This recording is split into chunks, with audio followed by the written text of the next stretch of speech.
Mes chers frères et sœurs, ce cours est donné à la mémoire de la petite Mathilda, à peine âgée de 10 ans, petite juive australienne assassinée par des djihadistes à Sydney et à toutes les autres victimes de cet ignoble massacre qui nous rappelle par la méthode le 7 octobre.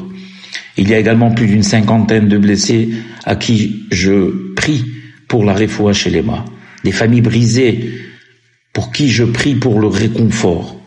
Aucun être humain normalement constitué, quelle que soit sa religion, ne peut rester face à cette horreur absolue et indifférent.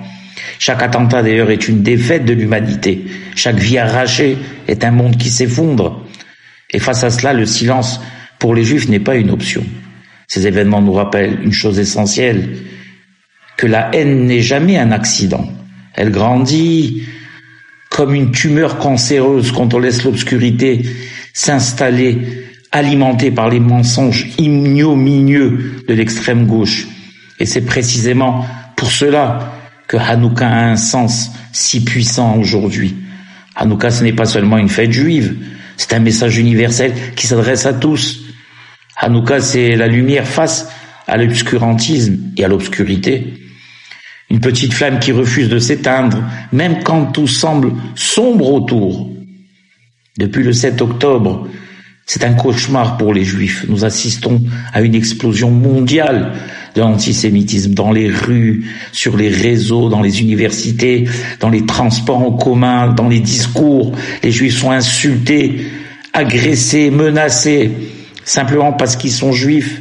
Et ça nous rappelle avec effroi des souvenirs que nous pensions à jamais ensevelis.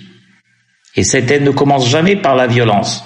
Elle commence par la déshumanisation du Juif et son assimilation au terme génocidaire.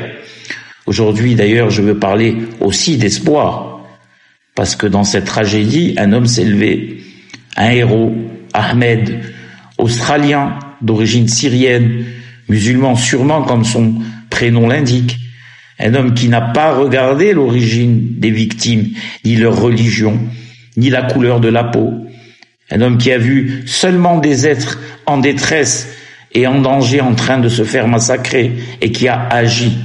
Ahmed d'ailleurs nous rappelle une vérité essentielle. Le combat n'est pas entre les peuples, il est seulement entre l'obscurité et la lumière. Entre ceux qui détruisent et ceux qui protègent et construisent. Ahmed, je veux dire merci, merci pour ton courage, merci pour ton humanité, merci de nous rappeler que la lumière existe encore. Je prie Hachem pour qu'il t'envoie une guérison complète